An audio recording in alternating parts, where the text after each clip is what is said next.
It was, my experience was the first short session. It was crazy. That was your first short session? First Okay. short session, yes.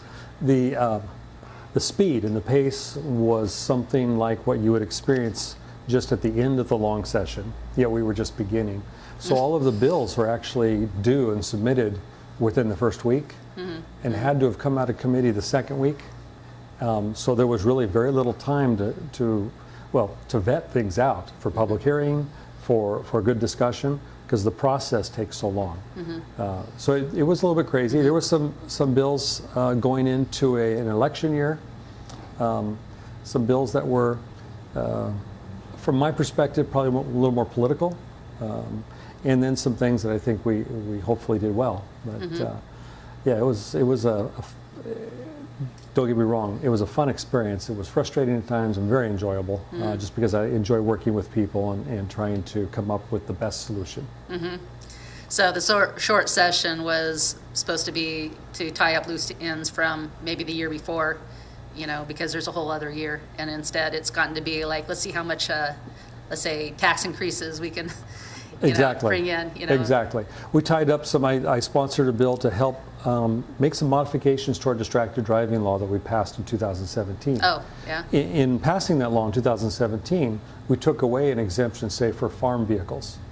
And in the fall of 2017, I went to a Yamhill County Farm Bureau meeting, and I was asked, so what do we do? How do we communicate? We have 6 combines taking up the whole highway, and now we can't talk. And I said, well, I think we probably need a fix. So that was one of the fixes that we put into the legislation, not to blanket allow just anybody with a farm plate or working on a farm to be able to talk on a cell phone or a radio.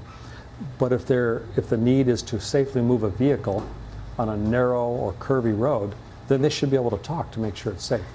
And that deals with other vehicles too, in large oversized vehicles, tractors, large trucks, those type of things. They can talk for safety. Yeah. Just one of those things that we needed to tweak. They can use Bluetooth, but they're not able to call or dial. And actually, the best for those is like a two-way radio, because those were included in the 2017 session. Unless you had a commercial driver's license operating a big truck, and then you could talk on the CB. But technically, you couldn't hold a microphone in your hand even to talk on a CB. Not too many people use CBs anymore like they did when I was growing up, because we have cell phones.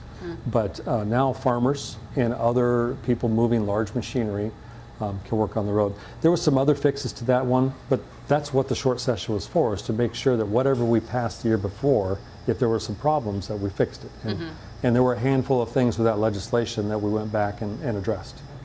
Okay, so some of there were good things that happened? Absolutely. Okay. Absolutely. And then what are some things that are something you wish would happen? Well, there's some controversy in bills. We were talking earlier about the gun legislation and the push to close the, quote, boyfriend loophole.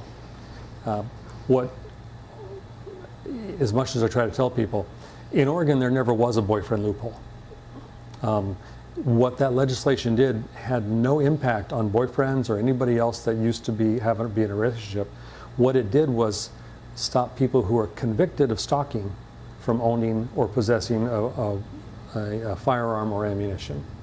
So after you are recognized as a stalker, you're given a stalking order, you violate that stalking order, you go to court and you're finally convicted, that person can no longer possess or own a weapon or ammunition. Ever? Well, in statute, yeah, that's the way it reads for a misdemeanor. Domestic violence, which is boyfriends and everything else, that has been in statute already in Oregon. Now, nationwide, federal law, it doesn't cover that. There is a loophole in federal law, and some states have a loophole. Oregon's never had a boyfriend loophole.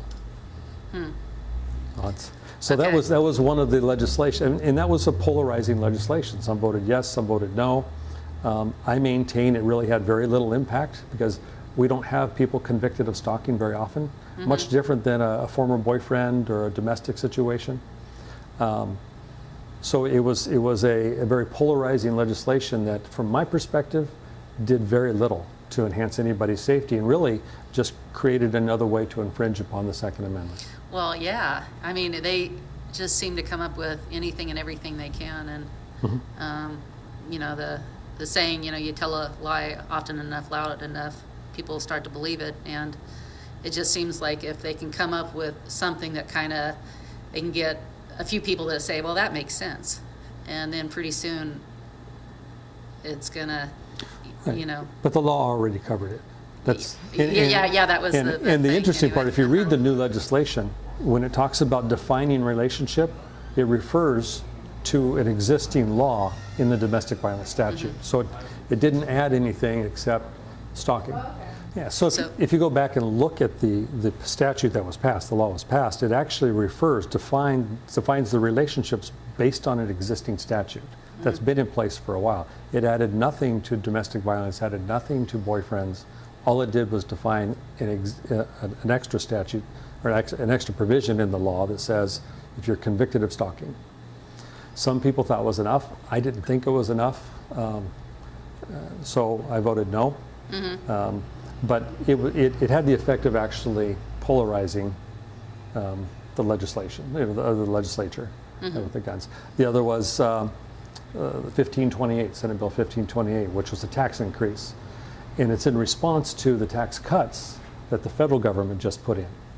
And the federal government cut taxes. Since Oregon was tied to the federal tax code, that means Oregon taxes also decreased. Well, there was a move to change that so that Oregon wouldn't lose that tax revenue. That was the bill that the governor signed and then called us into special session in May to undo part of it to help save small businesses. Well, I think it had very little impact on truly small businesses. There's a small section of businesses that might have been helped, but not the bulk of small businesses. And So she actually, I mean, that doesn't seem like a position she would have, is being concerned about small businesses. It was interesting. The joke among some of us was that the governor was calling a special session to pass a Republican bill. Yeah. But part of it is, again, going into an election year, there's all kinds of different dynamics. It's tough to raise taxes going into an election year, so trying then to cut taxes. If you've paid attention to the media, you know that Senator Boquist, our senator here, has actually filed a lawsuit saying that initial bill, Senate Bill 1528, which only passed by a simple majority, is unconstitutional because raising taxes takes a supermajority. And we didn't have a supermajority. So that'll probably be played out pretty quickly, whether or not those tax increases, which again were in response to the federal tax cuts. So that was the type of stuff we dealt with in the short session. Raising the document recording fee to help with housing. Sounds like a great idea, except that we increased it by more than 100%.